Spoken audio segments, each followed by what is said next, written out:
જય શ્રી કૃષ્ણ મિત્રો, જો તુલસીમાં ફૂલ દેખાય તો તરત જ કરો આ 5 ઉપાય. માં લક્ષ્મી તમને ધનની કૃપા આપશે.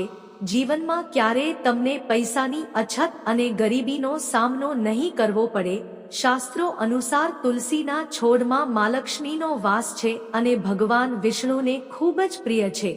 એટલા માટે તુલસીની પૂજા કરવાથી દરેક પ્રકારના દુઃખમાંથી મુક્તિ મળે છે.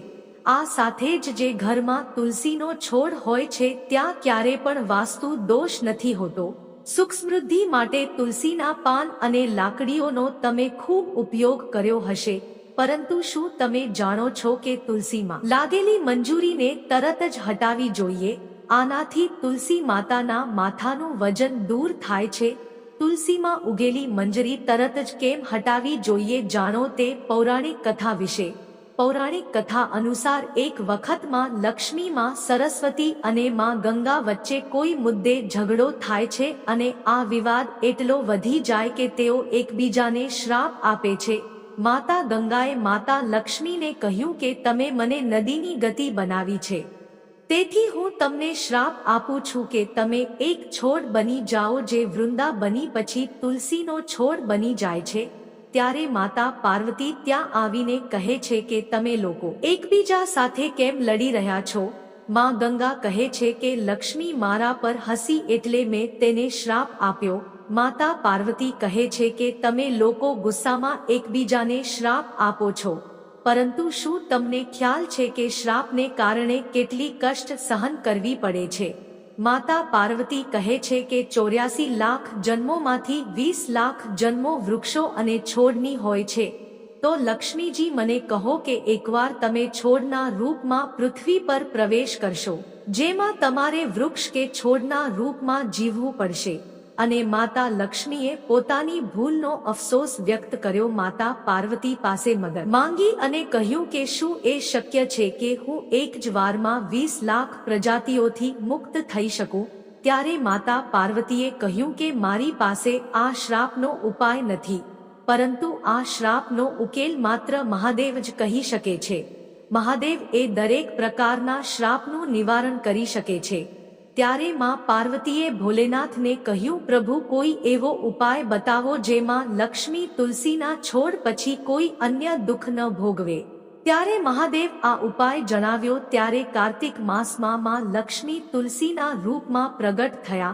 એવું કહેવાય છે કે દ્વાદશીના દિવસે તુલસીના છોડમાં લાગેલી મંજૂરીને તોડીને શાલિગ્રામને અર્પણ કરો.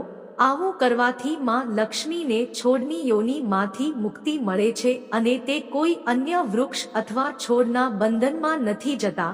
આ સાથે આવું કરવાથી વ્યક્તિને માં લક્ષ્મી સુખ, સમૃદ્ધિ, ધન અને સમૃદ્ધિનો આશીર્વાદ આપે છે. તુલસી મંજૂરીને ભગવાન શ્રીકૃષ્ણને પણ અર્પણ કરી શકાય છે. આમ કરવાથી માં લક્ષ્મીની સાથે ભગવાન કૃષ્ણ પણ પસંદ થાય છે. તુલસીના છોડને ઘણો પવિત્ર માનવામાં આવે છે. એવું માનવામાં આવે છે કે જે ઘરમાં તુલસીનો છોડ હોય છે ત્યાં માતા લક્ષ્મી અને ભગવાન વિષ્ણુની કૃપા હોય છે. તુલસીના છોડની નિયમિત પૂજા કરવાથી માં લક્ષ્મીના આશીર્વાદ પ્રાપ્ત થાય છે. તુલસીના પાંદડાની સાથે સાથે તેની મંજરી પણ ખૂબ જ મહત્વપૂર્ણ છે. તુલસી મંજરીના ઉપાય કરવાથી દેવી લક્ષ્મીનો આશીર્વાદ મળે છે અને ધન સંબંધી સમસ્યાઓ દૂર થાય છે. મંજરીના ઉપાય દ્વારા માતા લક્ષ્મીની અપાર કૃપા પ્રાપ્ત થઈ શકે છે. જાણીએ તુલસીને લગતા કેટલાક ફળદાયી ઉપાયો. જો કે ભગવાન શિવને તુલસી અર્પણ કરવું વર્જિત માનવામાં આવે છે, પરંતુ તેની મંજરી તુલસીનું ફૂલ ચઢાવવાથી આર્થિક લાભ થાય છે.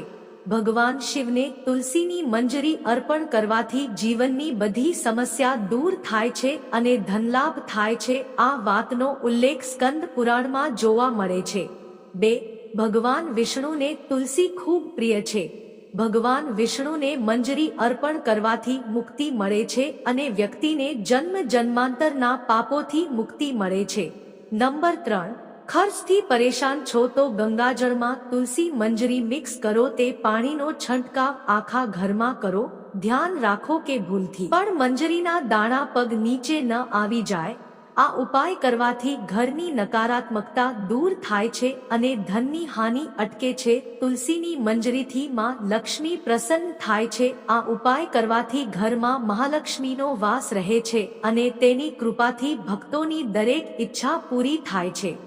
મંજરીને લાલ રંગના કપડામાં લપેટીને તમારે તિજોરી અથવા જ્યાં તમે પૈસા રાખો છો તે જગ્યા પર રાખવાથી ઘરમાં આશીર્વાદ આવે છે અને પ્રગતિ થાય છે. મિત્રો, વિડિયો પસંદ આવ્યો હોય તો ચેનલને લાઈક, સબસ્ક્રાઇબ સાથે બેલ આઇકોન પણ પ્રેસ કરજો. તમારો ખૂબ ખૂબ આભાર.